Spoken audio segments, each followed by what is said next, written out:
मैं कह रहा था प्रिंट आउट निकाला पेपर का।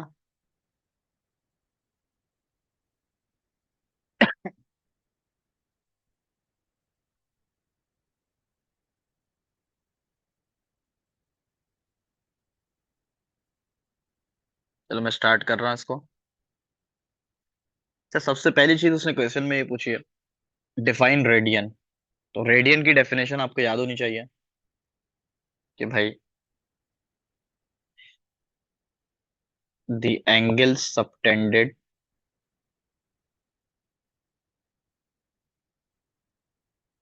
From the centre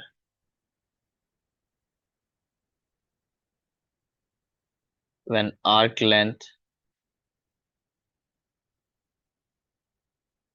becomes equal to radius। कह रहे हैं three children are playing on a roundabout rotatable horizontal platform at a playground. Child X is standing on the edge of the roundabout. This child is pushing so that the edge of the roundabout moves in a circle at a constant speed of 2.4 meter per second, as shown in view from the above. The radius of the roundabout is 3r। यानी जो roundabout का अपना radius है, ये जो आपको दिया हुआ है यहाँ से, ये पूरा का पूरा 3r है अगर इसको एक कोने से देखा जाए। Child Y is sitting on the roundabout at a distance 2r from the center। और ये आप डायग्राम में देख सकते हैं, child Z is sitting at a distance R from the centre. Child Y is moving in a circle with an angular speed of 0.75 radians per second. Calculate the radius of the roundabout. अच्छा, यहाँ पर round about का radius अगर मुझे चाहिए, तो मुझे पता है कि यार मुझे v की वैल्यू दी हुई है किसके लिए, x के लिए। और x का डिस्टेंस जो फ्रॉम द सेंटर है वही है बेसिकली रेडियस, जो कि 3r के बराबर है। यानी अगर मुझे r चाहिए, यानी जो 3r है राउंड अबाउट का रेडियस को मैं r अज्यूम कर रहा हूँ, तो मुझे पता है v is equals to R omega होता है। ओमेगा इन्होंने दिया हुआ है किसके लिए, चाइल्ड y के लिए, लेकिन क्योंकि सब एक ही सर्कुलर मोशन में है, तो चाहे वो किसी भी पॉइंट पे मौजूद हो, every one will have the same angular velocity. तो जो y की एंगुलर वेलोसिटी है वही एंगुलर वेलोसिटी z की होगी और वही एंगुलर वेलोसिटी x की होगी। तो एंगुलर वेलोसिटी हम x की लीनियर वेलोसिटी हमें पता है 2.4, रेडियस r रख रहा हूं और ओमेगा इज 0.75। जब आप इसको सॉल्व करेंगे तो यहां से आपको r की वैल्यू मिलेगी 2.4 डिवाइड बाय 0.75, 3.2। तो ये आपके पास 3.2 मीटर आ गया radius of the round about. और याद रखिएगा बेसिकली ये 3r है। अच्छा भाई, the frequency of rotation omega बराबर होता है 2 पाई एफ के। तो अगर f चाहिए तो ओमेगा ओवर 2 पाई। ओमेगा की वैल्यू हमें पता है कितनी दी हुई थी, 0.75 दी हुई है। और 2 पाई जब हम इसको डिवाइड करेंगे तो हमें आंसर मिलेगा 0.119, जो कि बन जाएगा 0.12। जी बेटा।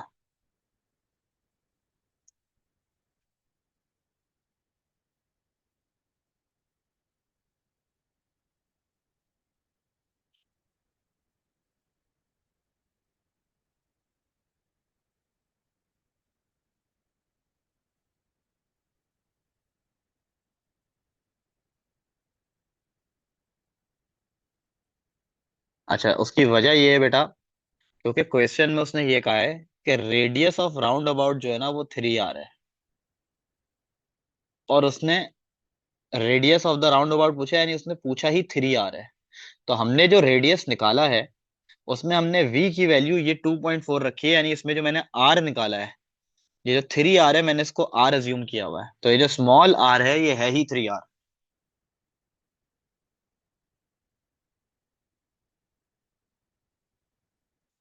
अच्छा, फिर कह रहा है सेंट्रीपिटल एक्सेलरेशन ऑफ y की सेंट्रीपिटल एक्सेलरेशन चाहिए, तो radius of y into omega square. अच्छा, रेडियस ऑफ y कितना है भाई, बेटा रेडियस ऑफ y 2r के बराबर है।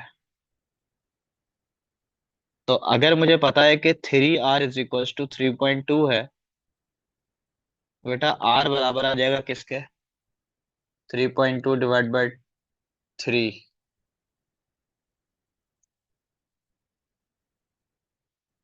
1.067। तो अब मुझे पता है कि y ये 2r × ओमेगा स्क्वायर हो जाएगा। 2r की वैल्यू इज 1.067, ओमेगा 0.75 का स्क्वायर। जब आप इसको सॉल्व करेंगे तो आंसर मिलेगा 1.2। ठीक है।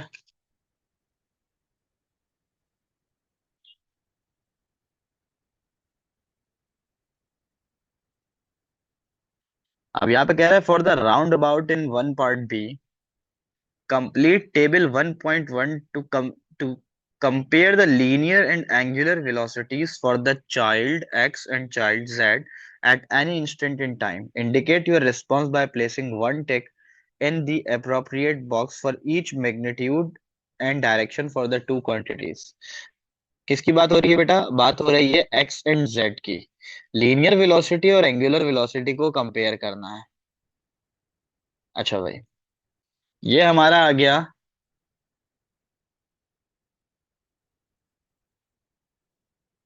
अच्छा बेटा, आप v² ओवर r यूज नहीं कर सकते, क्योंकि आपको जो v 2.4 दिया है वो x का है, वो y का नहीं है। y की v क्योंकि रेडियस कम है तो उसकी वैल्यू भी कुछ और होगी।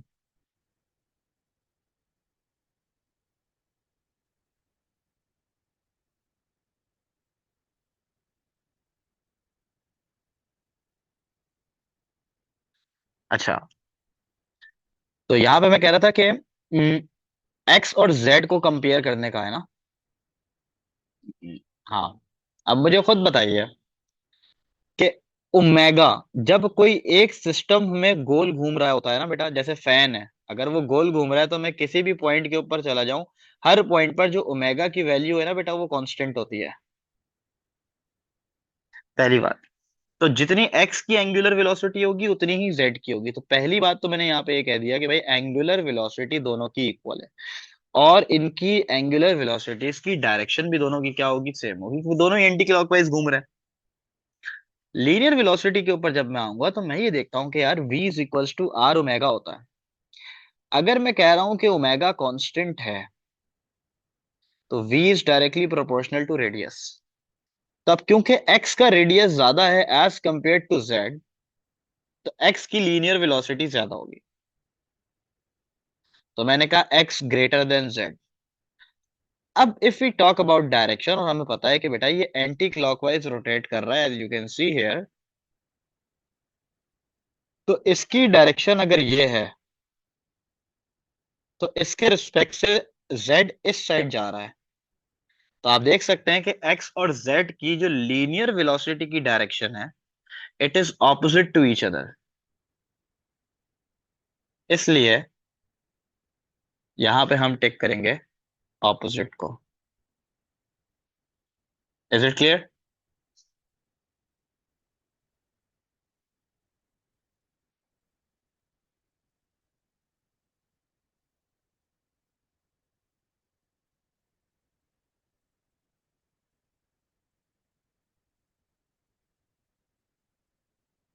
ठीक है, अब ये बेसिक डेफिनेशन है। Electric field at a point. तो इलेक्ट्रिक फील्ड और ग्रेविटेशनल फील्ड जब आपसे पूछा जाता है आपके सिलेबस के हिसाब से, तो आप स्ट्रेंथ वाली डेफिनेशन देते हो। एज पर द सिलेबस हम डेफिनेशन देंगे स्ट्रेंथ की। और वो क्या होती है? वो होती है इलेक्ट्रोस्टैटिक फोर्स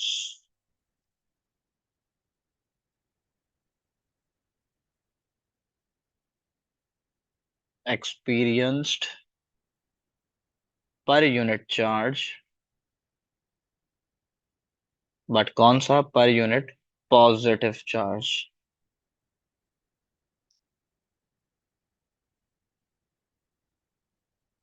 अब ये क्वेश्चन है, कह रहे हैं oil drop has charge of magnitude q. The droplet is held in equilibrium by the electric field between two horizontal parallel plates as shown in figure 2.1. The electric field is created by a potential difference between plates. With the lower plate at higher electric potential, the separation of the plates is x.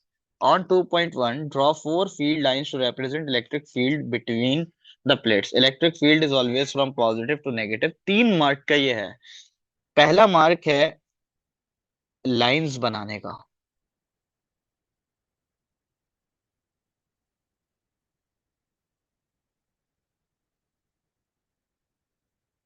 दूसरा mark है lines को equi distant रखने का। हर line एक line से दूसरी line के दरमियान जो डिस्टेंस है वो सेम होना चाहिए।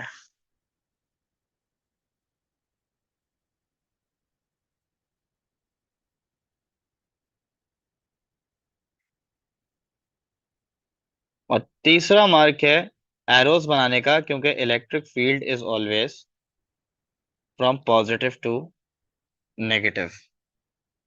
तो पॉजिटिव से अवे, नेगेटिव के टुवर्ड्स। अच्छा भाई, with reference to forces whether the sign of Q is positive और negative.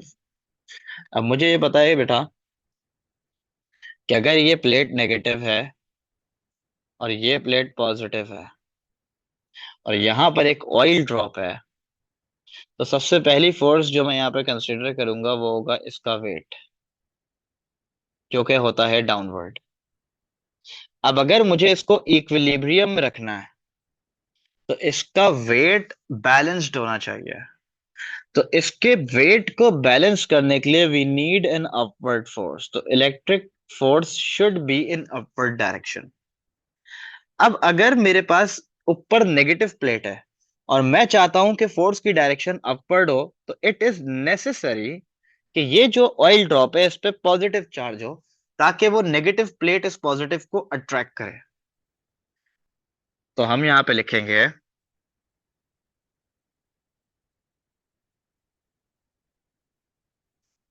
in order to balance weight,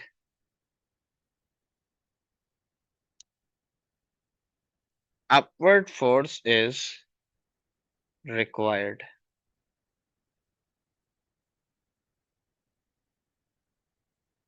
Upper plate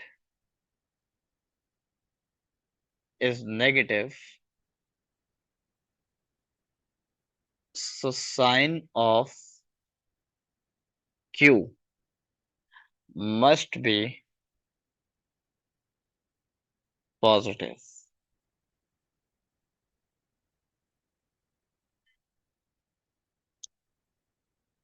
For the oil droplet in 2B, state expressions in terms of sum or all of Q, V and X। देखो, जब दो plates होती हैं और उनके दरमियान distance होता है D और वोल्टेज दिया हुआ हो V, तो इसकी इलेक्ट्रिक फील्ड स्ट्रेंथ का फॉर्मूला होता था V ओवर डी। यहाँ पर D के बजाय इन्होंने क्या यूज किया है? X। तो it will be V over X।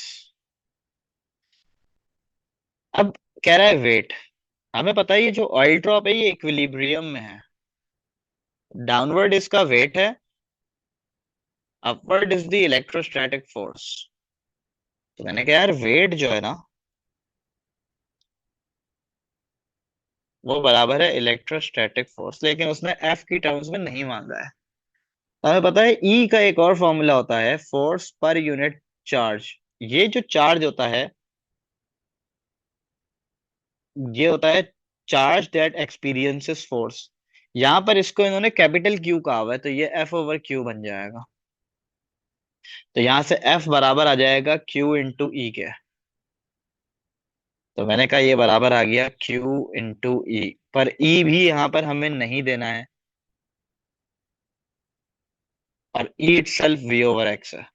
तो weight is equals to Q V over X. तो यहां से we got Q V over X. The plates in 2B have a potential difference across them of 4800 volt and a separation of 0.024 meter. The magnitude of the charge on the oil droplet is 3e, where E is the elementary charge. Calculate the mass of the oil drop. अब हमें पता है कि बेटा wait बराबर है Q V over x के, और वेट इटसेल्फ होता है mg. तो m will be equal to Q V over X G. Q current charge है 3e. 3e की वैल्यू 1.6 इंटू 10⁻−19. v की वैल्यू 4800. x की वैल्यू उन्होंने दी हुई है 0.024 और g इज 9.81. जब आप इसको सॉल्व करेंगे तो आंसर आएगा 9.786 इंटू 10⁻−15, जो कि बन जाएगा 9.8 इंटू 10⁻−15 किलोग्राम. अब कह रहे हैं the polarity of the potential difference across the plates in 2b is reversed. यानी पहले ऊपर वाली प्लेट नेगेटिव थी और नीचे वाली प्लेट पॉजिटिव थी. अब वो कह रहे हैं कि नीचे वाली नेगेटिव है, ऊपर वाली पॉजिटिव. ऑयल ड्रॉप वैसा का वैसा ही है जिसके ऊपर पॉजिटिव चार्ज था. हमें पता है वेट डाउनवर्ड है, लेकिन प्रॉब्लम क्या है बेटा, अब नीचे नेगेटिव प्लेट है तो इलेक्ट्रिक फोर्स अपवर्ड के बजाय कहाँ आ जाएगी, डाउनवर्ड. और instead of balancing weight it will add up with the weight and cause some resultant force on this oil droplet. तो हम यहाँ पे क्या लिखेंगे, देखो ऐसी सिचुएशन में वो कह रहा है कि subsequent motion of the oil droplet बता दो, लेकिन याद रखना मोशन के अंदर अगर रिजल्टेंट फोर्स है तो आपने इन टर्म्स ऑफ एक्सेलरेशन भी मेंशन करना पड़ता है. मैंने अक्सर देखा है इस चीज को. तो आप अपना बैकअप के तौर पे बिल्कुल बेहतर जो बेस्ट लिख सकते हो लिखना. अब जैसे मैं कह रहा हूं both electrostatic force and weight are now downwards.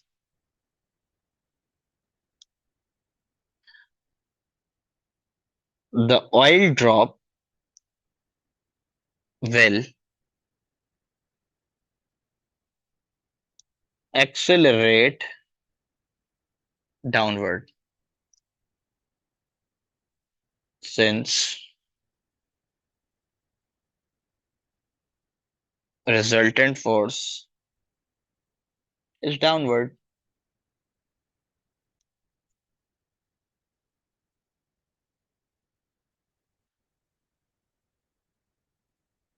आप कह रहे हैं define specific latent heat of fusion. Again ये नोट्स में डेफिनेशन लिखवाई हुई है मैंने.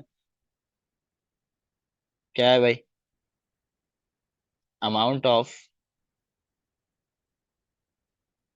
thermal energy required to change the state of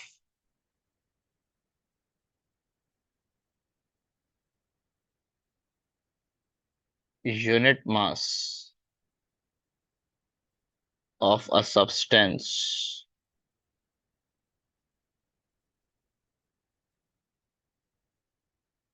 from solid to liquid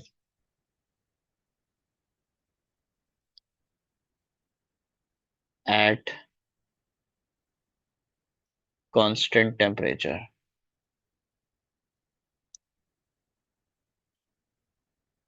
अब कह रहे हैं explain why substances usually have a higher specific latent heat for vaporization than for fusion. कह रहे हैं लेटेंट हीट ऑफ वेपराइजेशन ज्यादा होती है और लेटेंट हीट ऑफ फ्यूजन जो है वो एज कंपेयर टू दैट कम होती है. तो देखो क्यों, क्यों सॉलिड से लिक्विड के अंदर स्टेट में चेंज करने के लिए इतनी एनर्जी नहीं देनी होती जितनी लिक्विड से गैस में करनी होती है। तो ये मैंने अगेन जब मैं पढ़ा रहा था तो मैंने इस तरह की चीजें आप लोगों को लिखवाई हैं। तो अब यहाँ लिखेंगे हम from solid to liquid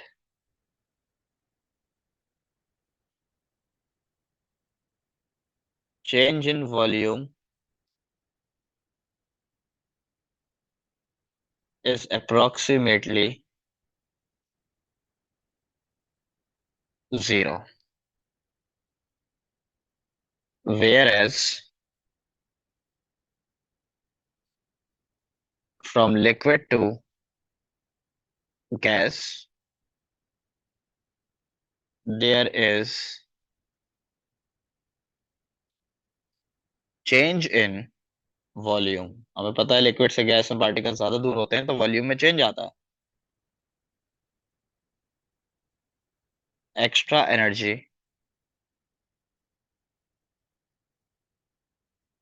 is required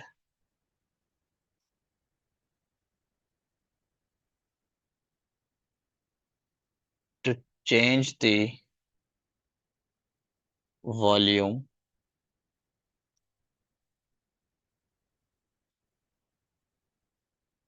for liquid to gas।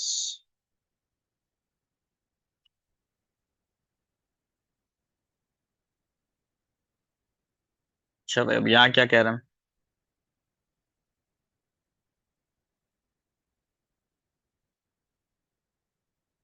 देखो काइनेटिक एनर्जी तो दोनों में नहीं होगा ना।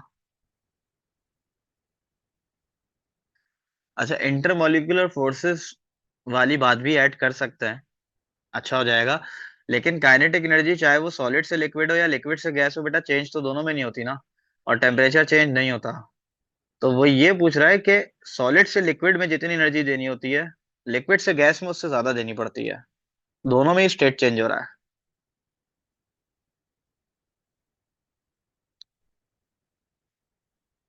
An ice cube of mass 5.15.6 gram at a constant at a temperature of minus 18 degrees Celsius is removed from a freezer.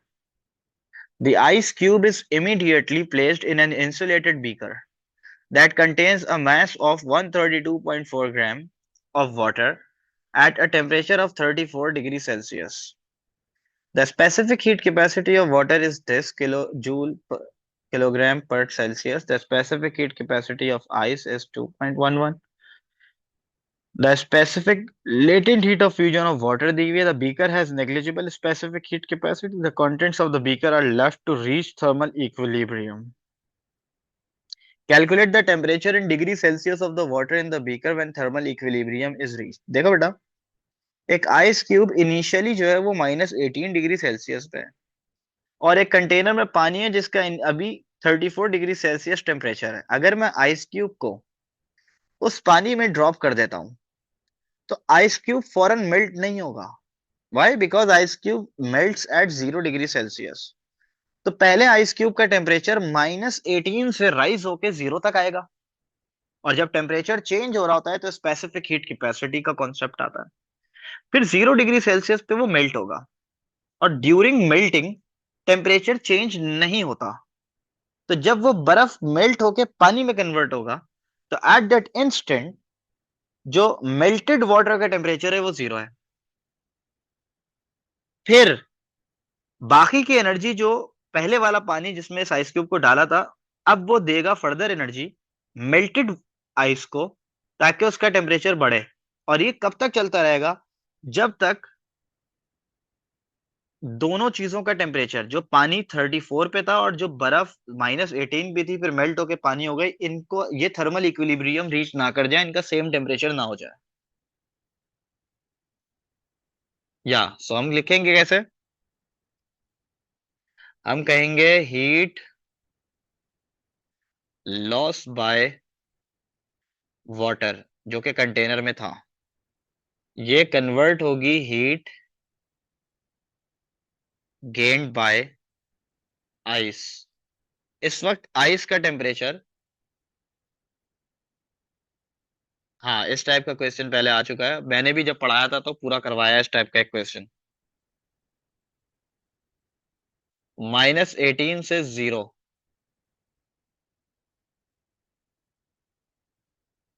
फिर heat gained by ice. और ये वाली हीट क्या होगी भाई, इसको मेल्ट करने के लिए, टू मेल्ट, प्लस फिर heat gained by melted ice, जो कि अब पानी बन चुका है। बेटा यहां भी टेम्परेचर चेंज हो रहा है, यहां भी टेम्परेचर चेंज हो रहा है, और यहां भी टेम्परेचर चेंज हो रहा है। ये तीन जगहों पे टेम्परेचर चेंज हो रहा है स्पेसिफिक हीट कैपेसिटी, और जहां पर स्टेट चेंज हो रहा है वहां पर बेटा लेटेंट हीट ऑफ फ्यूजन है सॉलिड से लिक्विड, तो वो यूज होगा। तो हमें पता है कि मास, एक formula M C delta theta होता है, और एक formula mass into latent heat.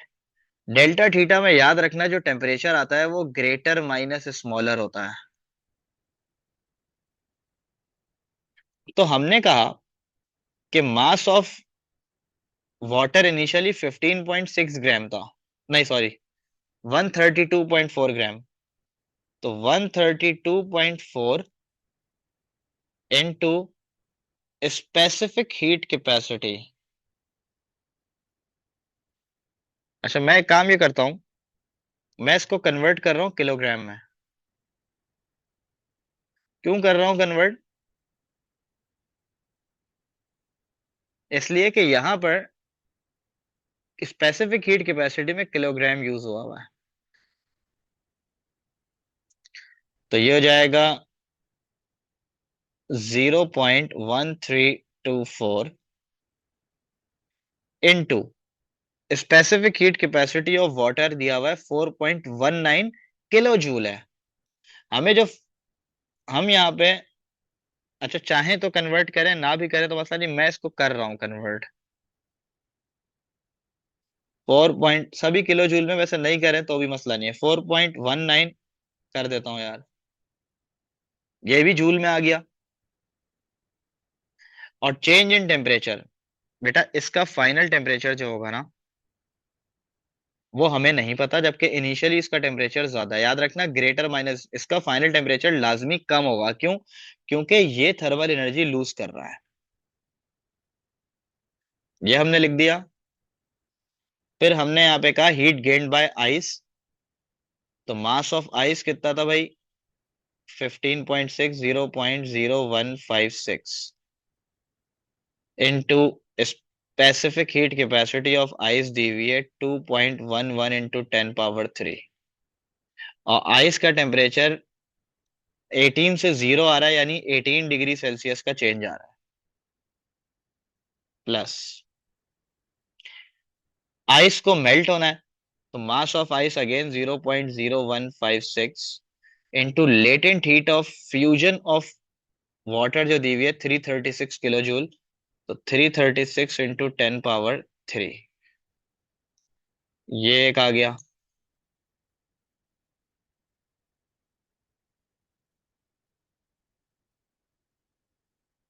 Plus अब जो मेल्टेड आइस है वो 0.0156, इसकी, अब आइस का स्पेसिफिक हीट कैपेसिटी पुट नहीं करेंगे, वाटर का करेंगे। क्यों? क्योंकि अब ये पानी में कन्वर्ट हो गया। 4.19 इंटू 10 पावर, एक मिनट रुको भाई, जगह कम पड़ रही है।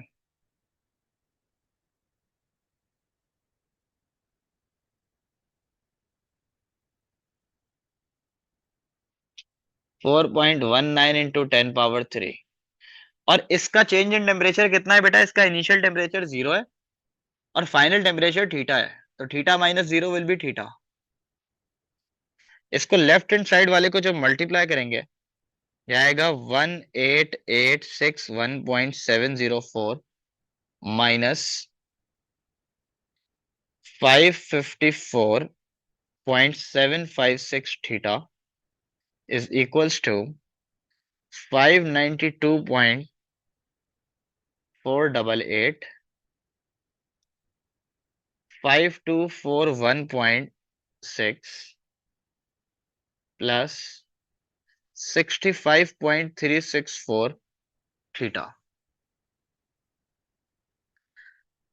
बेटा ये प्लस माइनस जब मैं करूंगा तो ये बनेगा 13027.616 इज इक्वल्स टू 620.12 थीटा। और यहां से theta will be equal to 21। ठीक है, अगर किसी को इस पे कोई क्वेश्चन है तो मुझसे पूछ ले अभी।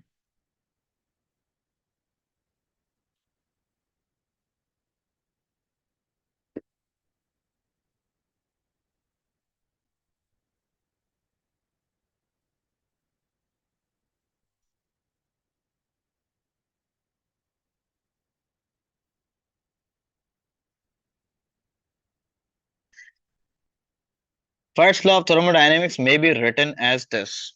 Work W is the work done on a system. State the meaning in this equation of the symbols delta U and Q.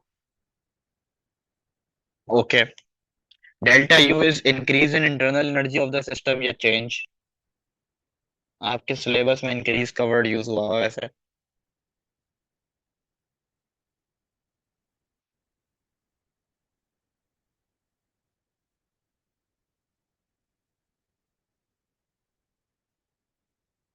और thermal energy supplied to system.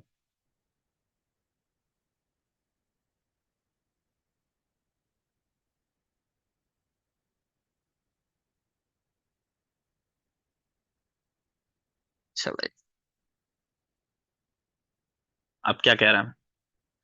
An ideal gas at a pressure of 2.0 into 10 power 5 pascals has an initial volume of 0.048 meter cube. An initial thermodynamic temperature of 560 Kelvin and initial internal energy of 14.4 kilojoule. The volume of the gas is reduced at constant pressure to a final volume of 0.012 meter cube. Show that the magnitude of work done on the gas is for 7200. तो work done on the gas, जब pressure constant होता है formula होता है P delta we. Pressure is 2.0 into 10 power 5। Change in volume is 0.048 minus 0.012। अब volume decrease हुआ है तो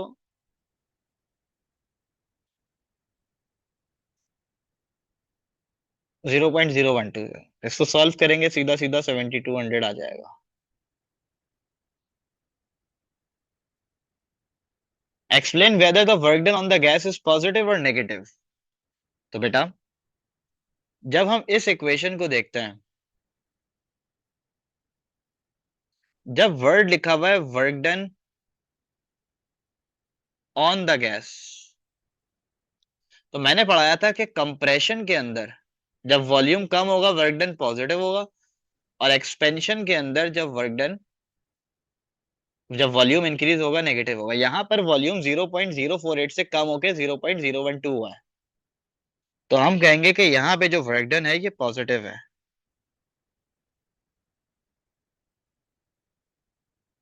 कंप्रेशन टेक्स प्लेस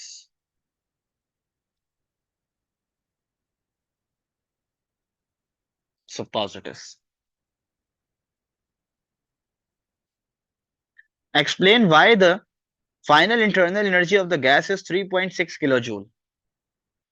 अब ये जो है ना पार्ट थोड़ा सा ट्रिकी कह सकते हैं।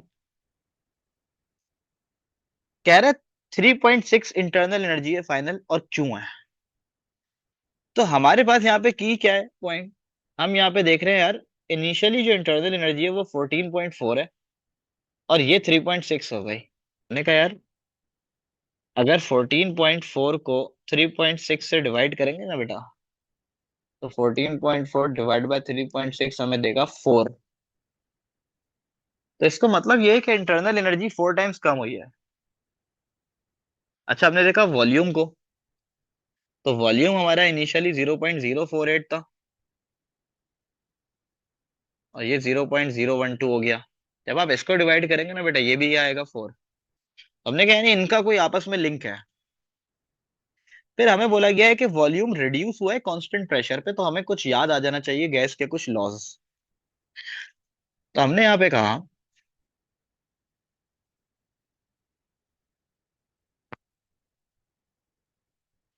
Since pressure is constant,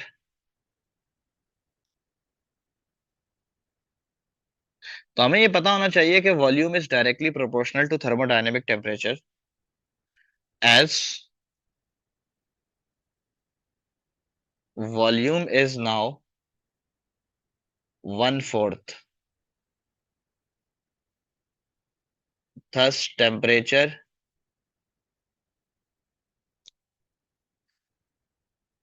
will be one fourth as well. For an ideal gas, internal energy is directly proportional to temperature only. Thus 14.4 भी 4 से डिवाइड हो गया कितना बन जाएगा? 3.6 किलो। आई थिंक ये आप लोगों को समझ आ गया होगा।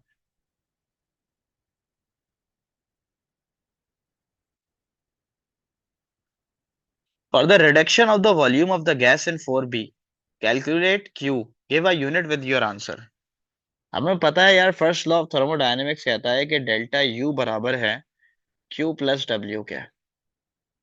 इंटरनल एनर्जी में चेंज आया है 14.4 माइनस 3.6 जब करेंगे, यानी फाइनल वैल्यू छोटी है तो 3.6 माइनस 14.4 करेंगे, तो decrease in internal energy is minus 10.8। Q हमें चाहिए और वर्क डन हमने निकाला है। अब देखो एक बात का ख्याल रखना, ये किलो जूल में है। वर्क डन 7200 जूल था, तो ये हो जाएगा 7.2 किलो जूल। तो Q will be equal to -18। तो -18 तो आ गया, लेकिन unit will be kilo joule.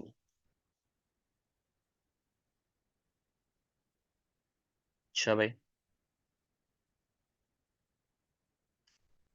state what is represented by the Avogadro's constant।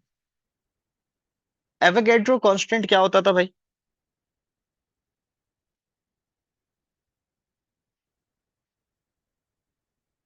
It is number of particles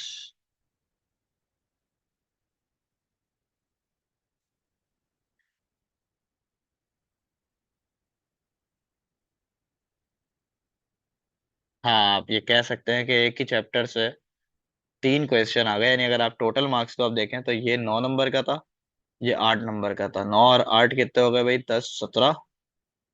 और ये भी है 7 नंबर का, 17, 18, 19, 20, 24 मार्क्स। नॉर्मली 22 मार्क्स का आता है, तो इन्होंने ना छोटे पार्ट्स बना दिए, 11 11 के बनाने के बजाय छोटे करके पार्ट्स बना के इन्होंने 3 में कर दिया। समझ आई? एक दो क्वेश्चन तो आते ही है ना, लेकिन वो 11 नंबर के, 12 नंबर के इस तरह होते हैं। इन्होंने यहाँ पर इसको 2 नंबर ज्यादा किया है, लेकिन सवाल 3 बना दिया है। बस ये ऐसा नजर आ रहा है, इसका मतलब आगे कोई चैप्टर नहीं भी होगा।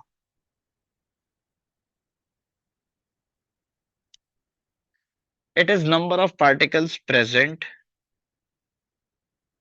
इन 1 मोल, या हो सकता है कि हर चैप्टर ही डाला हुआ हो इसी तरह ब्रेक कर करके। इसीलिए मैं बच्चों को बोलता हूँ, भाई आप लोग ये मत सोचो कि ये चैप्टर ज्यादा पूछा जाता है, ये chapter come.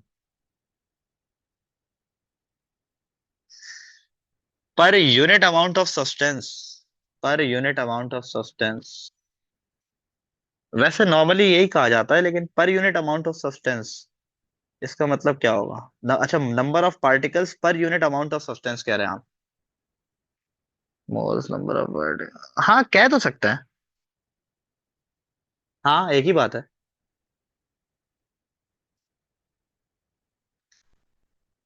A gas is in a sealed container that has a fixed volume. The thermodynamic temperature T of the gas is varied. Figure 5.1 shows how the pressure P of the gas varies with NT. where n is the number of molecules of the gas. Figure 5.2 shows how the mean square speed of the molecules of the gas varies with t. ठीक है, दो चीजें दे दी. Figure 5.3 shows how the total kinetic energy of the all the molecules of the gas varies with t. तो यहाँ पे total kinetic energy की बात कर दी. अच्छा भाई, करना क्या है? Determine three conclusions about the gas that can be drawn from figure 5.1, 5.2 and 5.3. The conclusions may be qualitative or quantitative. Use the space below for any working.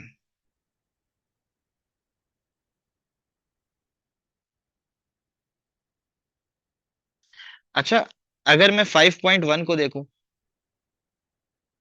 तो बेटा 5.1 का जो, देखो मैंने तुम लोग को हमेशा कहा है जब भी ग्राफ देखो ना सबसे पहले ग्रेडियंट चेक कर लिया करो. हाँ, कह सकते हैं इसको आइडियल ग्रेडियंट कांस्टेंट होने की वजह से. ग्रेडियंट यहां पे बराबर है पी ओवर एन टी के. अच्छा, अगर आपको इक्वेशन याद हो P V is equal to N K T, यानी अगर मैं यहाँ पे कह दूं कि ग्रेडियंट बराबर है पी ओवर एन टी के और पी वी बराबर होता है एन के टी के, तो यहां से v बराबर आ जाएगा N K T over P. अच्छा, क्या क्या चीजें हमें पता है?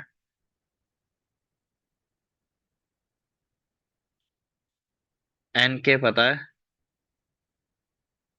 एन टी पता है.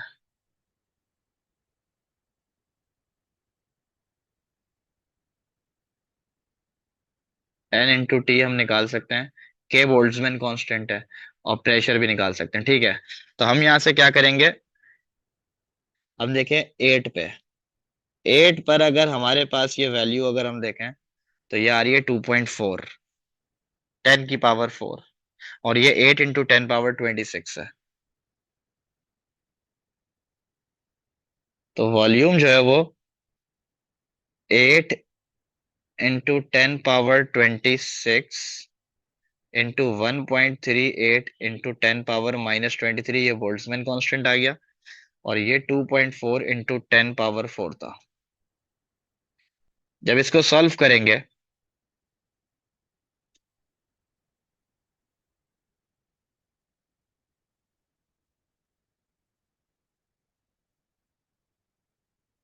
तो हमारे पास आ रहा है v इज इक्वल टू 0.46. तो मैंने यहाँ पे कहा the volume of the gas is 0.46 metre cube. ठीक है, एक जैसे रयान कह रहा है कि इट्स आइडियल गैस, ये लिख सकते हैं. लेकिन 5.1 को यूज करके मैंने ये काम किया. 5.2 से देखते हैं क्या मिल रहा है. जब मैं 5.2 पर आया तो मैंने कहा यार इसका ग्रेडियंट मुझे क्या दे रहा है. तो इसका ग्रेडियंट मुझे देगा c² ओवर t. अच्छा, ये बात आपने याद रखनी है, मैंने भी याद रखनी है. मुझे ये फॉर्मूला याद है आइडियल गैस के लिए, ½ mc² is equal to 3/2 kT.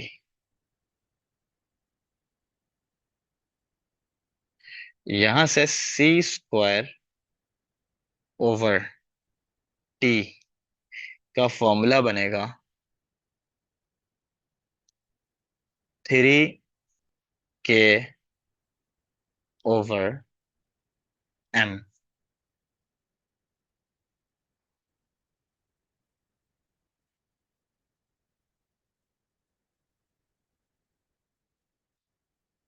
और c² ओवर t किसके बराबर है? ग्रेडियंट के.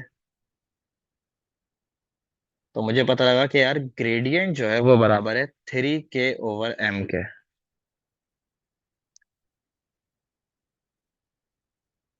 तो ग्रेडियंट निकाल लेते हैं.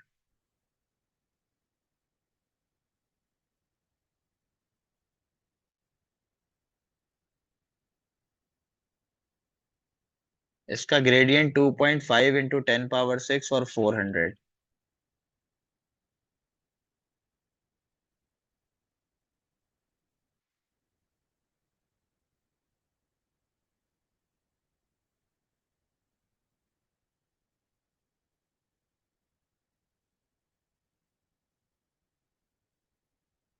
ये बराबर है 3 के। बोल्ट्जमैन कांस्टेंट है 1.38 इंटू 10 पावर -23 ओवर एम। बेटा इसको सॉल्व करेंगे तो एम की जो वैल्यू आएगी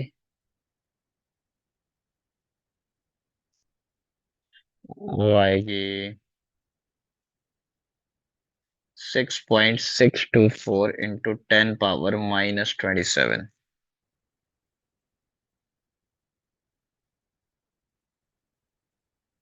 मैंने कहा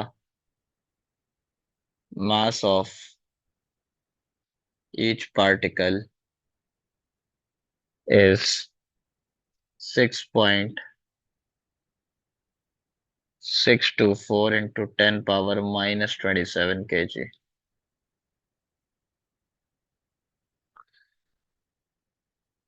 अब हमने कहा भाई फिगर देखते हैं कौन सी वाली। 3। इसका ग्रेडियंट हमें क्या दे रहा है? तो भाई इसका ग्रेडियंट हमें दे रहा है E k/T।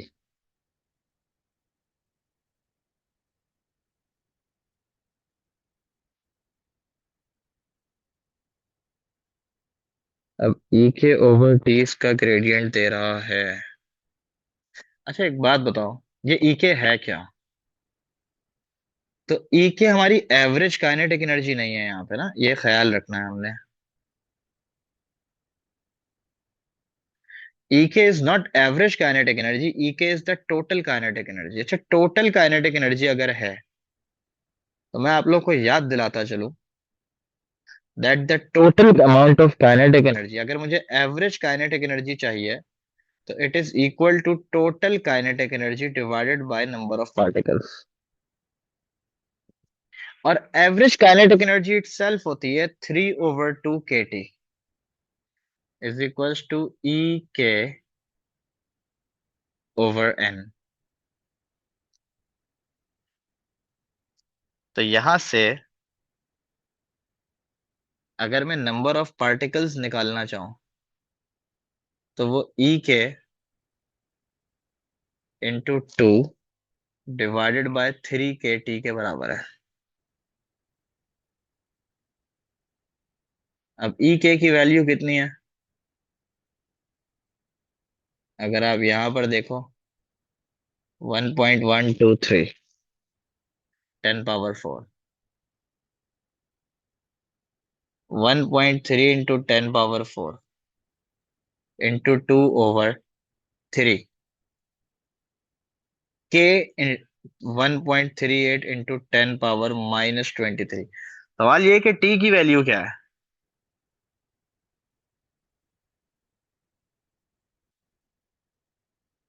तो हमने ये देखा कि हमने जो काइनेटिक एनर्जी ली है वो उसके ऊपर टी की वैल्यू क्या है? 400। ठीक है बेटा, इसको सॉल्व करेंगे। एन की वैल्यू आएगी 1.57 इंटू 10 पावर 24। तो हमने यहाँ पे लिखा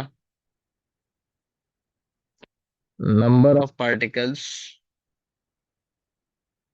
ऑफ द गैस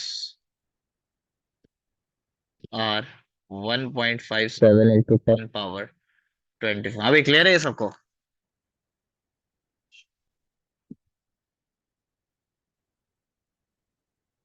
देखो इससे आसानी हो जाएगी, ग्रेडियंट वगैरह से देख के ना तुम लोग चीजें कर सकते हो।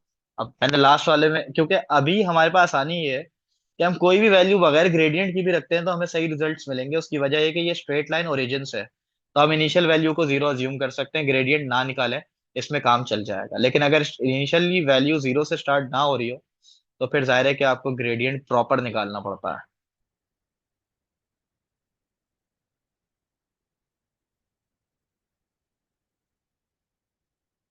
अच्छा, क्या रिलेशनशिप पॉइंट की बात कर रहे हैं आप?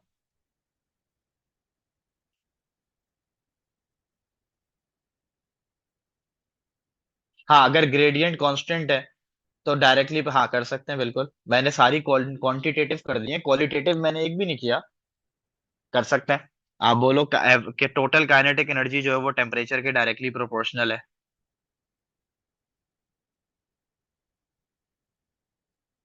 आइडियल गैस बन रही है, हाँ मतलब आपके ऊपर है ना। एग्जाम देखो, एग्जाम में प्रेशर होता है। एक आपका दिमाग कितना चल रहा है, टाइम मैनेजमेंट है, 10 चीजें हैं।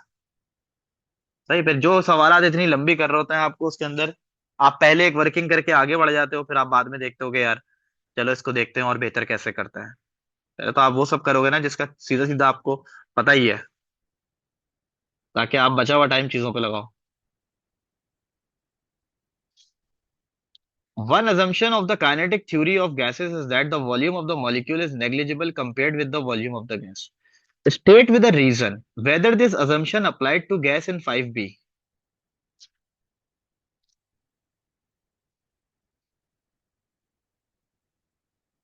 अच्छा, अप्लाई होगा तो हम कहेंगे yes, because the gas in B is ideal gas.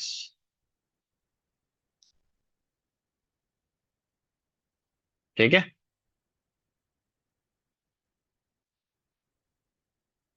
State two other assumptions of kinetic theory of gas.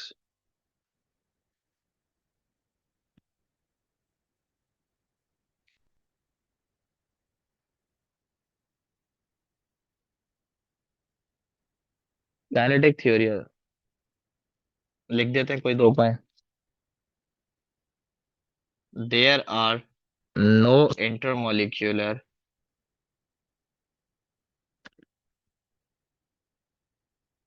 forces between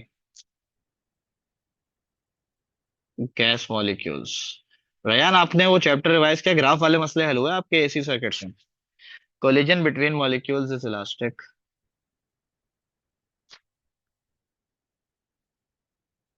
सही है।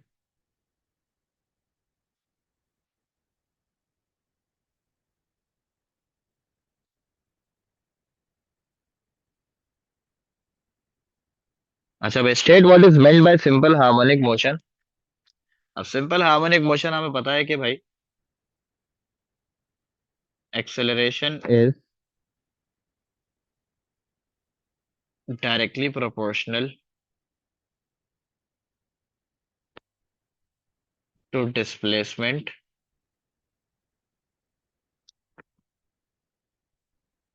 इन opposite direction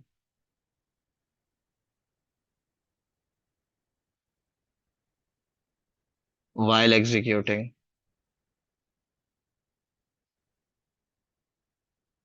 vibratory motion।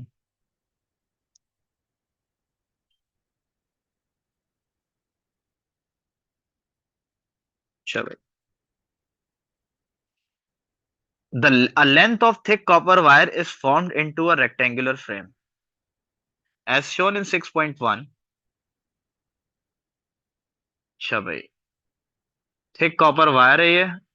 Wire का फ्रेम दिखाया हुआ है, कॉटन की थ्रेड से इसको इस तरह हैंग किया हुआ है। The frame has side lengths of 6.0 centimeter and 4.0 centimeter. There is a small gap XY at the ends of the wire at the top of the frame। अच्छा,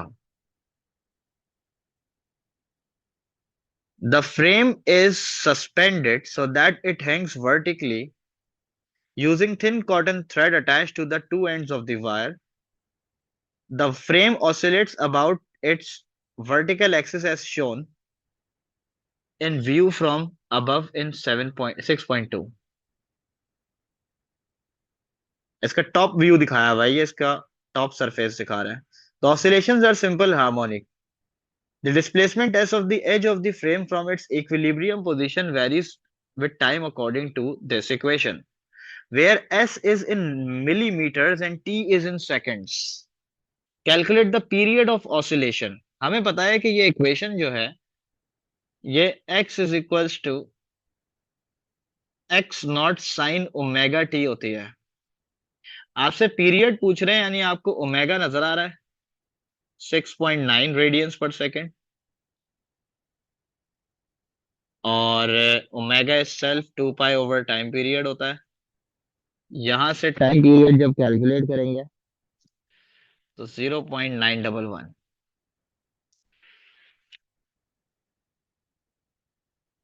show that the maximum speed of the edges of the frame is 22 millimetre per second. एक minute रुकना, message आया है।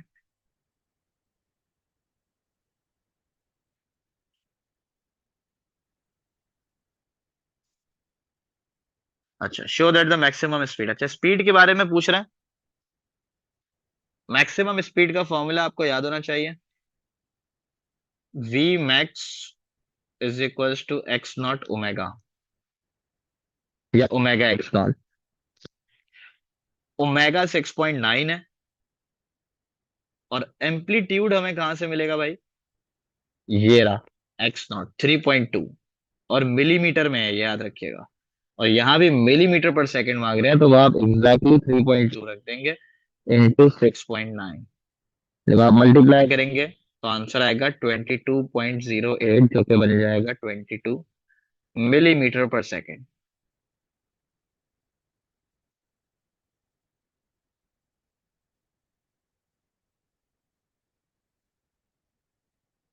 The frame in 6B is in a uniform horizontal magnetic field that is parallel to the equilibrium position of the frame.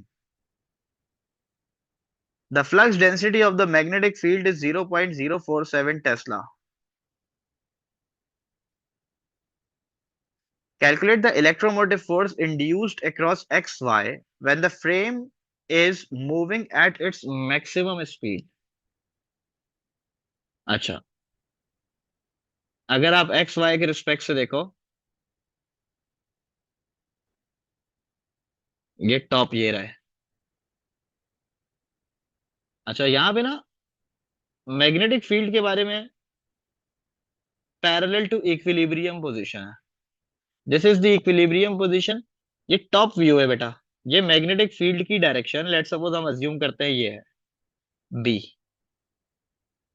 Obviously जब वो यहां से move करके जा रहा है तो वेलोसिटी की डायरेक्शन ये है।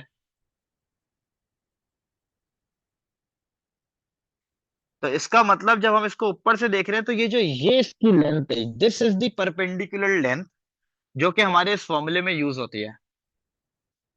अगर आपको याद हो VBL, ये V B एंड L ये तीनों आपस में एक दूसरे के परपेंडिकुलर होते हैं। और मैक्सिमम स्पीड पे चाहिए तो maximum speed 22 into 10 power -3 metre per second में, इंटू बी की वैल्यू 0.047 इंटू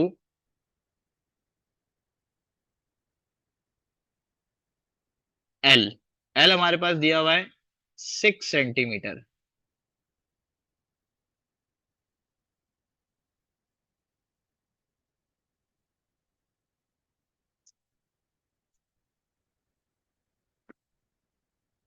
इनको मल्टीप्लाई करेंगे तो ई की वैल्यू आएगी बेटा, फाइ कैसे निकालोगे? और टाइम कैसे आएगा?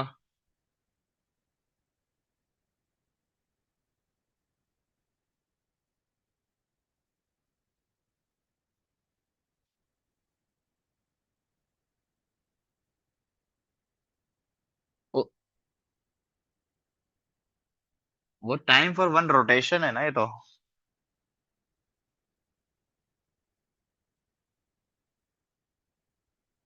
ये तो किसी एक इंस्टेंट पे पूछ रहा है ना।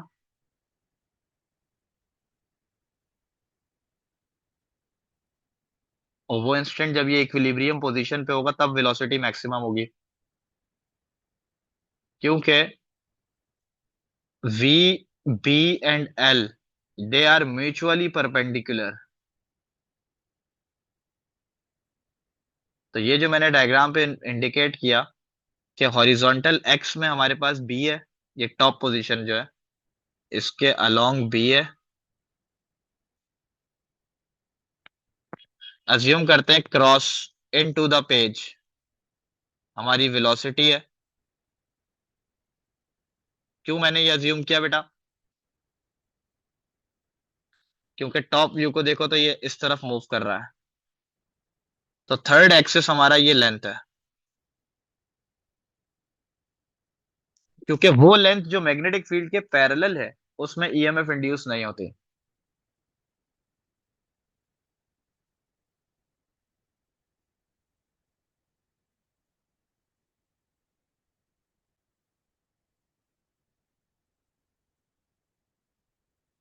इसका आंसर आएगा 6.2 × 10⁻⁵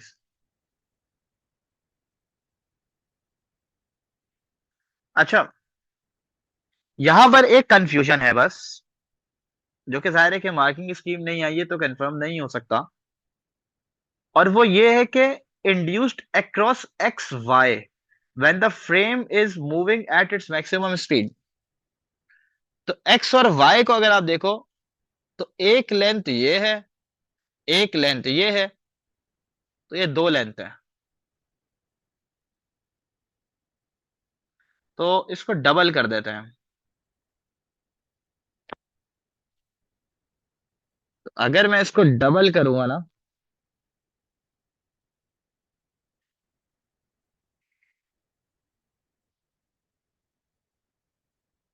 ये आएगा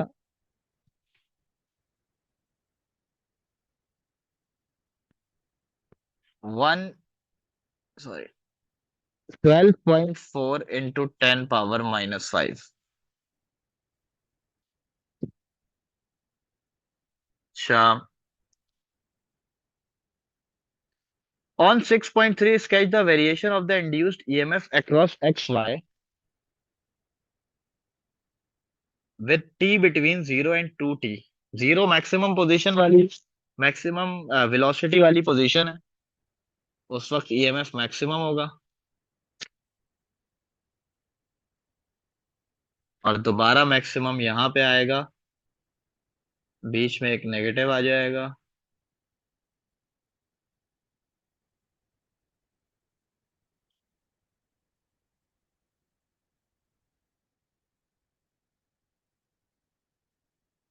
एक मिनट।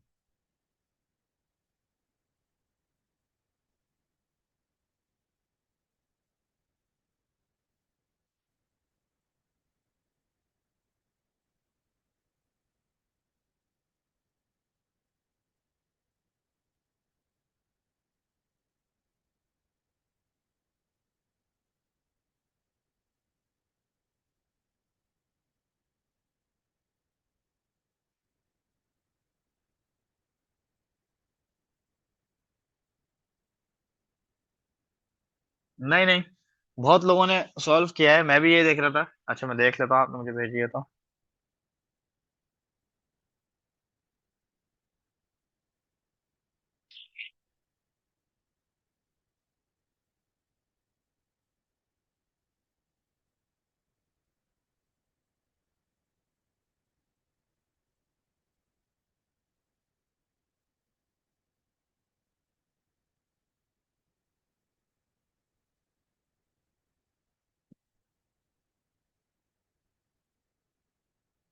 अब देखो यहाँ पर, अच्छा इन्होंने इस फॉर्मूले से किया।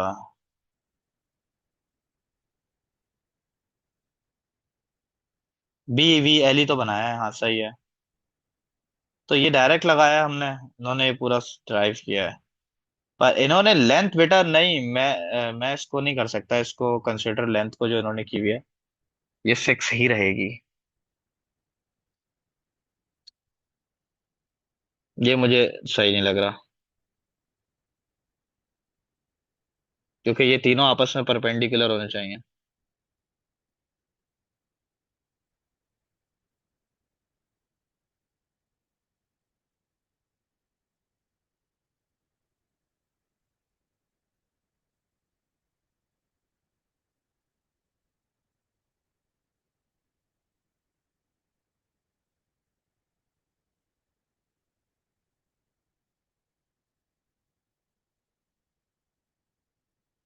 अच्छा, इसके बाद क्या कह रहे हैं भाई?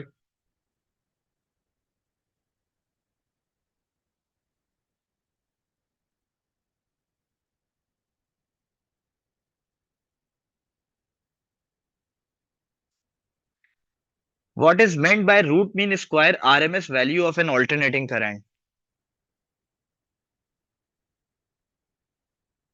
It is a DC equivalent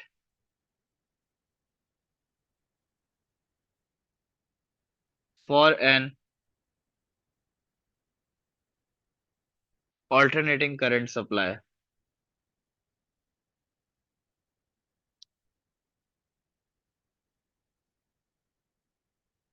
There is a sinusoidal alternating current in a resistor of resistance 26 ohm. The power dissipated in the resistor varies with time as shown. Determine the mean power dissipated in the resistor. तो mean power का यहाँ पे हमारे पास जो formula होता था वो क्या होता था कि mean power is peak power divided by two. अगर आप यहाँ पे पीक पावर को देखेंगे तो ये 4, 6 और 8, 1, 2, 3, 4, 5, 6, 6.4,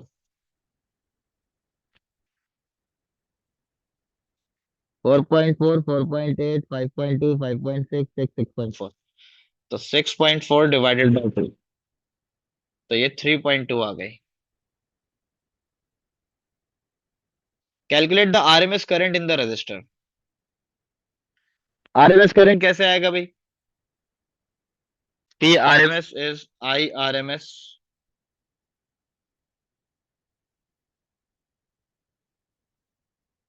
स्क्वायर इंटू आर।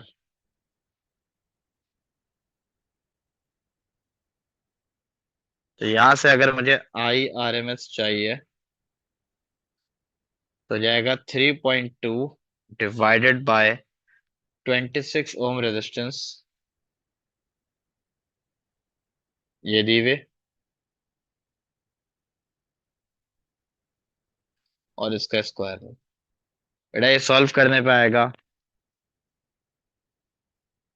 0.35।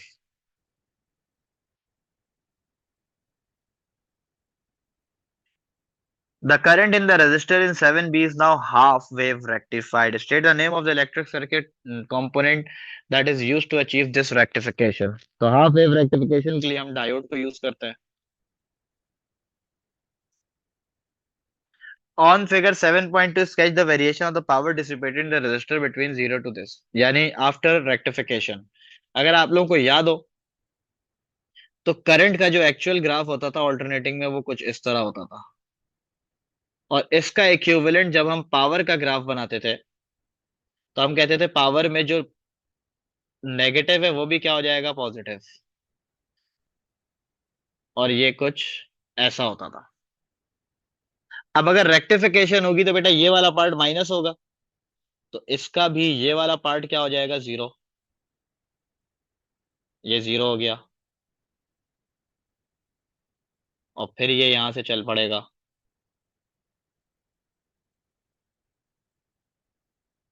बात समझ आ रही है? तो यहाँ पे होगा क्या, अगर ये पॉजिटिव वाला आप रखते हो यहाँ पे, तो ये वो करंट वाला है जो कि पावर में पॉजिटिव हो गया था, तो ये करंट जीरो हो गया। और फिर ये वापस पॉजिटिव आया तो ये फिर से ऊपर आ गया। तो बेसिकली इसका ग्राफ जो है, देखो अगर आपकी थ्योरी वीक होगी ना, अब जैसे मैंने जब पढ़ाया तो मैंने सारे ग्राफ को तमीज से, मुझे याद है कि सब चीजें मैंने एक्सप्लेन की हैं। तो अगर आपकी ये चीज स्ट्रांग होगी तो जाहिर है आप पिक कर सकते हो, वरना आप पेपर में फंसोगे, सब चीजों में आपका टाइम जाया होगा।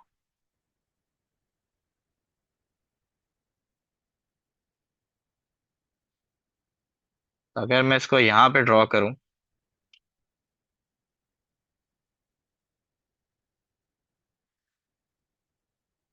ये पॉइंट एक आ गया,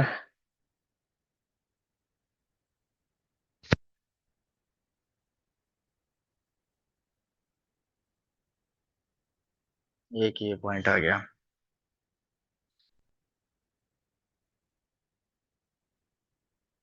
एक ये पॉइंट आ गया,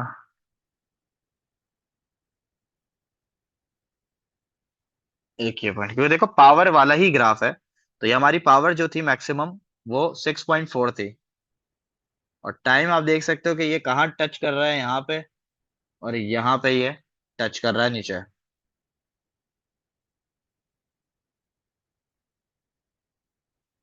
तो ये ग्राफ कैसा होगा भाई?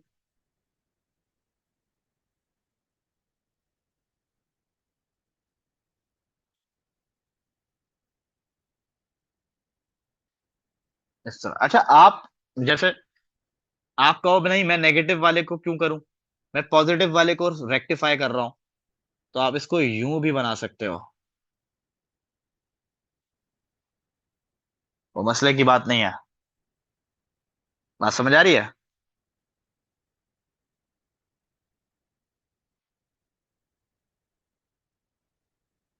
Determine the RMS current in the register, explain your working. Reasoning. हम बोलेंगे आरएमएस पावर क्या हो जाएगी? कौन सा वाला पार्ट? ये ग्राफ समझ आया है रयान?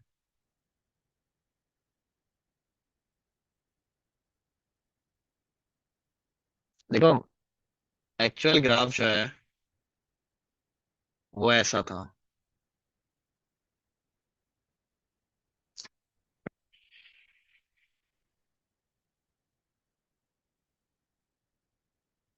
सही है, ये पावर का है।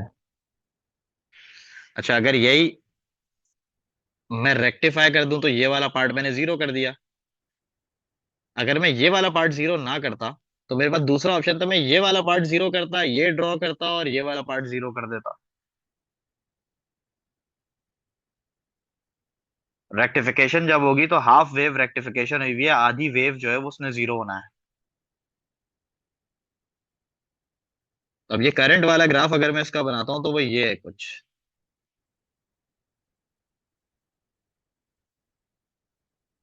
ये करंट का ग्राफ है। अब अगर मैं कह रहा हूँ रेक्टिफाइड हुआ हुआ करंट का ग्राफ, तो रेक्टिफाइड हुआ हुआ मैं यूं भी बना सकता हूँ,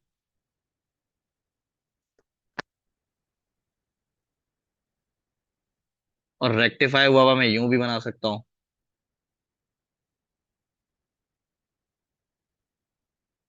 मेरे ऊपर है ना। रेक्टिफिकेशन में मैं कह रहा हूँ पॉजिटिव जीरो हुआ या नेगेटिव जीरो हुआ, डीसी रेक्टिफाइड या एस, डीसी कह रहा हूँ, पॉजिटिव रेक्टिफाई कर दिया या नेगेटिव कर दिया। क्योंकि हाफ वेव जीरो हो गई है।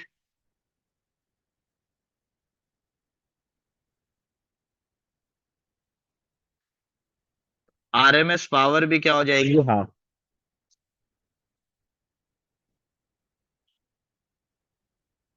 तो ये हो जाएगा 3.2/2 is equals to I R M S square into 26, और नया आरएमएस जो होगा वो आएगा 0.248, 0.25।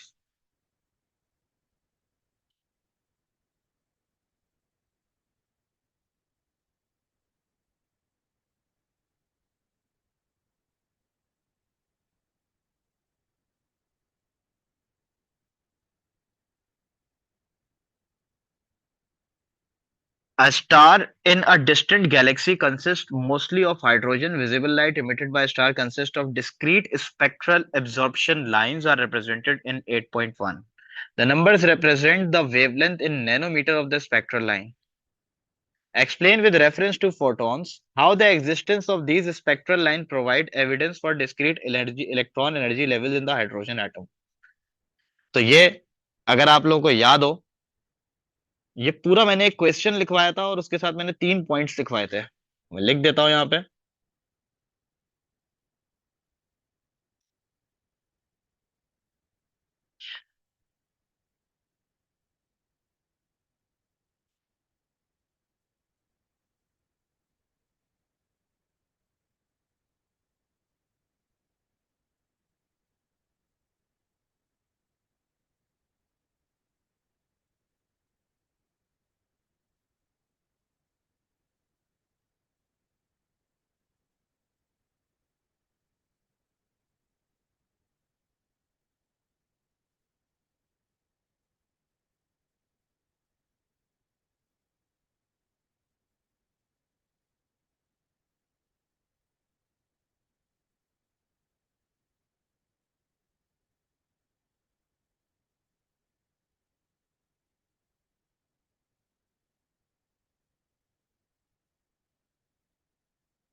तो ये आपको भाई याद करना पड़ेगा।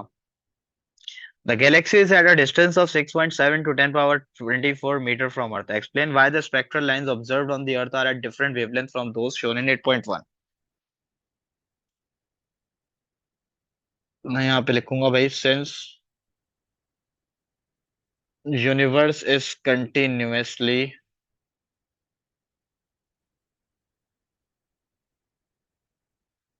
expanding, the galaxies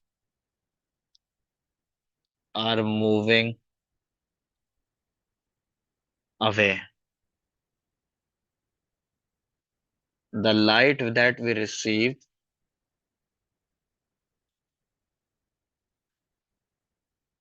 is redshifted.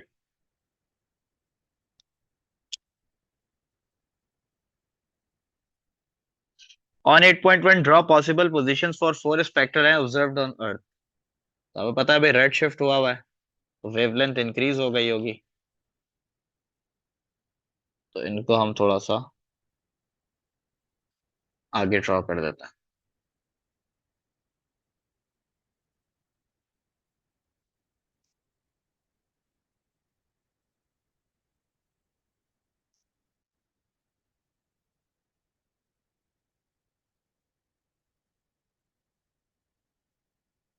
The Hubble constant may be taken as 2.1 into 10 power minus 18 second inverse.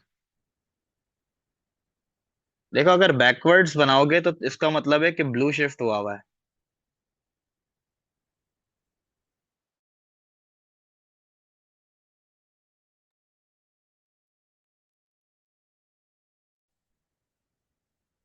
Hubble constant may be taken as 2.1 10 power minus 18. Determine the observed wavelength in nanometer of the lowest frequency spectral line of visible light from a star. देखो यहाँ पर हम पहले क्या करेंगे, Hubble constant क्यों दिया है। अच्छा, हबल कांस्टेंट पेपर के पहले पेज में नहीं होता, मैंने आप लोगों से कहा था इसको याद कर लेना। अभी भी यही कहूंगा, याद कर लो भाई, एग्जाम में नहीं गिवन हो तो तुम लोग इसको कर लेना। यानी अगर आप ये पहला पेज देखो,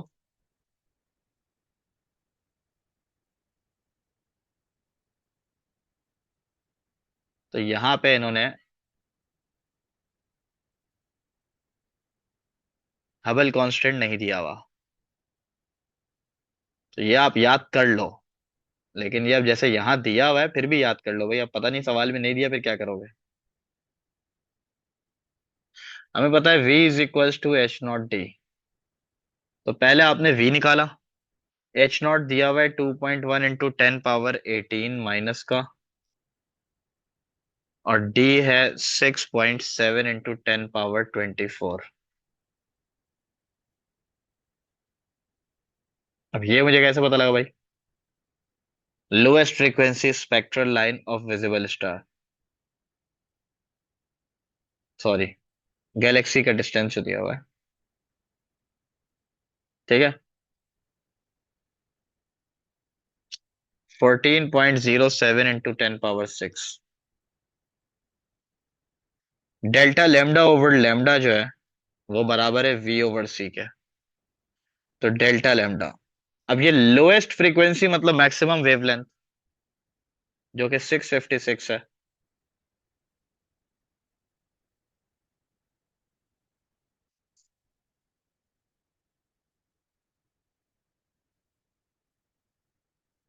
कन्वर्जन की जरूरत नहीं है।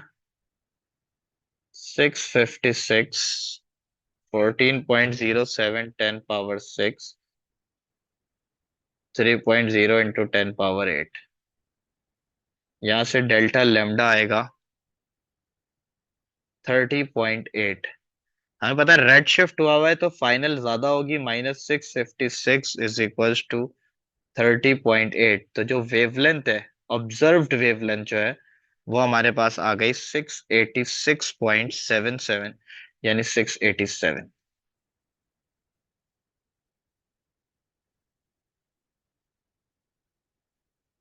तो कह रहा है state what is meant by radioactive decay. Radioactive decay क्या है भाई,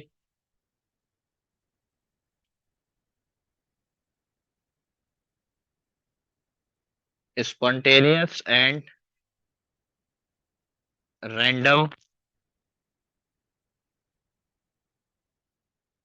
disintegration of nucleus of an element by emitting nuclear radiations.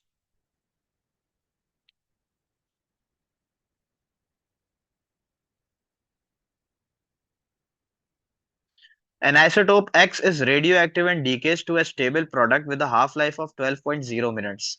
A sample of X has an activity of 5.80 into 10 power 14 becquerel at time 0. Calculate the decay constant X, give your unit. देखो उन्होंने activity BQ में दी हुई है, आगे कहीं ना कहीं use होगी, उस वक्त डीके कांस्टेंट सेकंड इनवर्स में यूज करना हुआ, तो बेहतर ये है कि अभी डीके कांस्टेंट को सेकंड इनवर्स में ही निकाल लें। हमें पता है कि lambda is equals to ln 2 over half life होता है 0.693 ओवर हाफ लाइफ होता है 12 मिनट दिया हुआ है, इसको 60 से मल्टीप्लाई कर देंगे। बेटा यहां से लैम्डा आएगा 9.625 इंटू 10 पावर -4।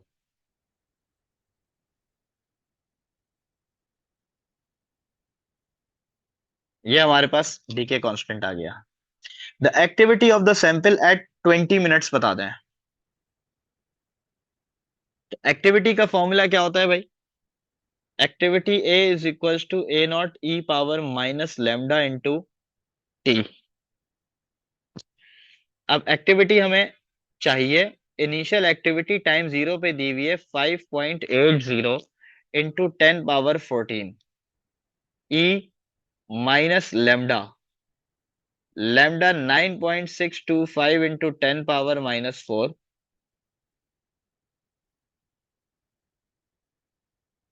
एक मिनट।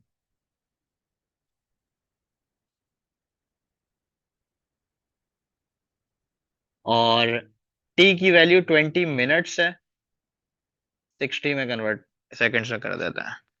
चलो हाँ, वो मिनट में ही निकाला हो तो लैम्डा तो यहाँ पे भरिए 60 से मल्टीप्लाई नहीं करना पड़ता।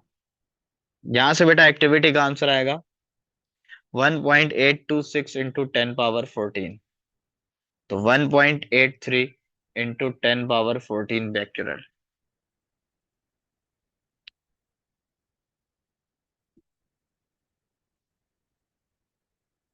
On figure 9.1, sketch the variation of the activity A of the sample with t between 0 and 20 minutes. Time 0 पे एक्टिविटी कितनी थी भाई? टाइम 0 पे एक्टिविटी थी 5.80, 10 पावर 14। तो सबसे पहले मैंने 5.8 को मार्क कर लिया, ये आ गया। फिर मुझे पता है हाफ लाइफ कितनी है भाई, हाफ लाइफ थी 12 मिनट्स, 12 मिनट्स पे ये हाफ हो जाना चाहिए। 5.8 को जब मैं हाफ हाफ करूंगा,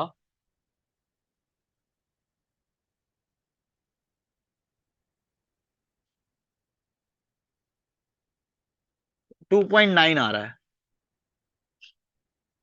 हाफ लाइफ कितनी थी? 12। तो 12 ये रहा, 11, 12 ये 12 है, और ये कितना आया था भाई? 2.9। टू 2.24683, तो 2.9 यहाँ बीच में होगा। और फिर हमें ये भी पता है, तीनों पॉइंट्स का मेंशन होना जरूरी है, कि टाइम 20 के ऊपर 1.83 है। टाइम 20 पे 1.83, 1.24683 यहाँ पे कहीं पे है। तो अब हम जब इसको मिलाएंगे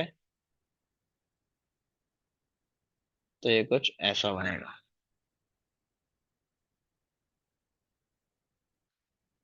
A scientist uses a radiation detector to determine the measured count rate of radiation emitted by the sample in 9b. Explain why the measured count rate at any given time is less than the activity of the sample. अच्छा भाई, ये अब randomly आपसे एक सवाल पूछ लिया गया भाई, पहले भी पूछा गया है ये, 3 मार्क का है। Radiations are emitted in random direction.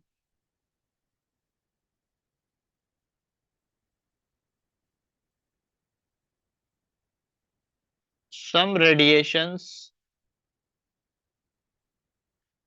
may not get detected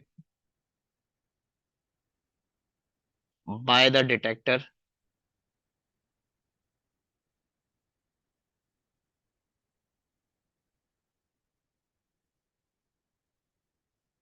Some radiations may get absorbed by the air before reaching the detector.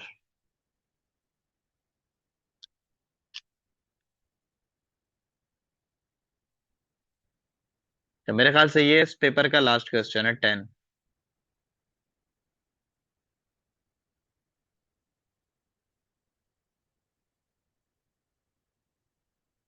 Yes you are right Ryan. ये सिमिलर टाइप ऑफ क्वेश्चंस हैं। ये आजकल ये इस तरह कर रहे हैं। थ्योरी वाले में कैलकुलेशन में थोड़ा बहुत फंसाने की कोशिश करते हैं। हाँ, कल के पेपर में अल्लाह जाने क्या आएगा भाई। हो जाएगा लेकिन इंशाल्लाह। Explain how ultrasound waves are detected by piezoelectric transducer. तो भाई ये कैसे होता था? ये भी पास पेपर में पूछा गया है, पिछले सालों में ही। Ultrasound waves cause the crystal to vibrate. These vibrations cause induced EMF across crystal.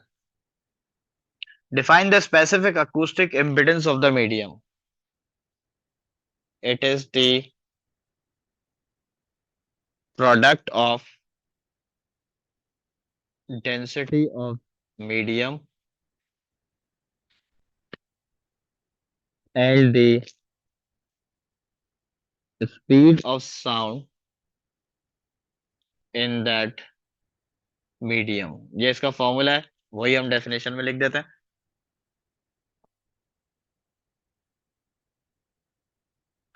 Table 10.1 lists the specific acoustic impedances Z of air, water, and glass.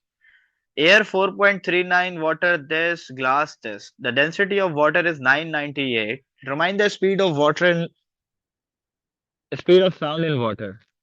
बेटा स्पेसिफिक अकूस्टिक इम्पीडेंस का फॉर्मूला हमने अभी अभी लिखा है वर्डिंग में, rho into सी। Specific water के लिए दी हुई है 1.49 इंटू 10 पावर 6, डेंसिटी दी हुई है 998 एंड सी इज रिक्वायर्ड जो कि स्पीड ऑफ साउंड है। ये सॉल्व करेंगे बेटा, आंसर आएगा 1492.98। ये बनेगा 1490।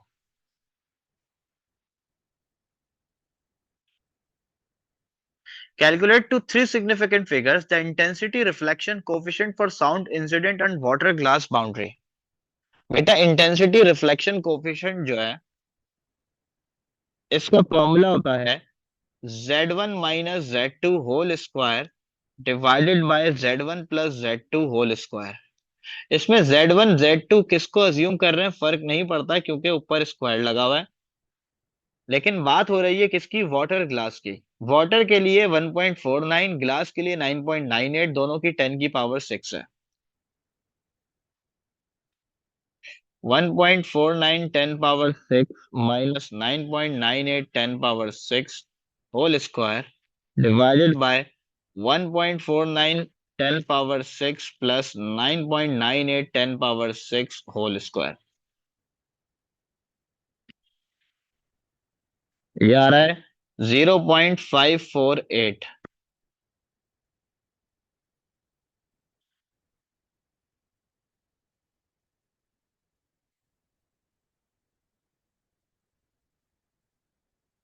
Explain without calculation what happens when sound is incident on an air glass boundary। Air glass boundary, ये देखो बेटा, एयर कितना है? 4.39 10 पावर 2। और ग्लास कितना है? 9.98 10 पावर 6। वैल्यूज में बहुत बड़ा डिफरेंस है। तो हम लिखेंगे values of Z have large difference.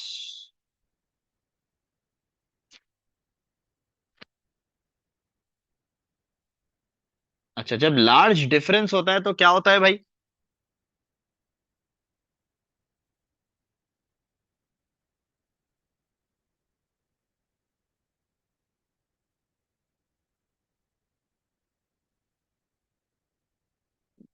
Which will result in reflection of most of the waves, very few gets transmitted. क्यों? क्योंकि वैल्यूज में फर्क है। ठीक है, क्लियर है? ये भी पास्ट पेपर का क्वेश्चन है।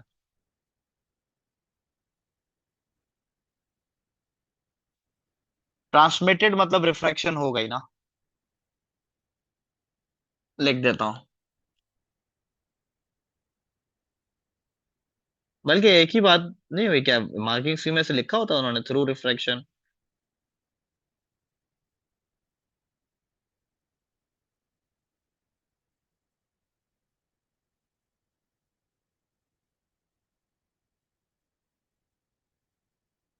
नहीं नहीं बेटा, ऐसा कुछ नहीं है, आप लोग इस तरह मत सोचा करें। तीन तीन पेपर बनते हैं, आपको कौन सा मिलता है, इसमें कौन सी कहानी है, इस तरह कोई इतना वो नहीं सोचा करें फरवरी मार्च में ये आया था तो अब वो आएगा नहीं, ऐसा कुछ भी नहीं है। इंशाल्लाह, अगर आपने सारी चीजें की हुई हैं, पास पेपर वगैरह देखे हुए हैं, पेपर आपका अच्छा हो जाएगा इंशाल्लाह। बेस्ट ऑफ लक आप लोगों को भाई। एंजॉय करें लाइफ को।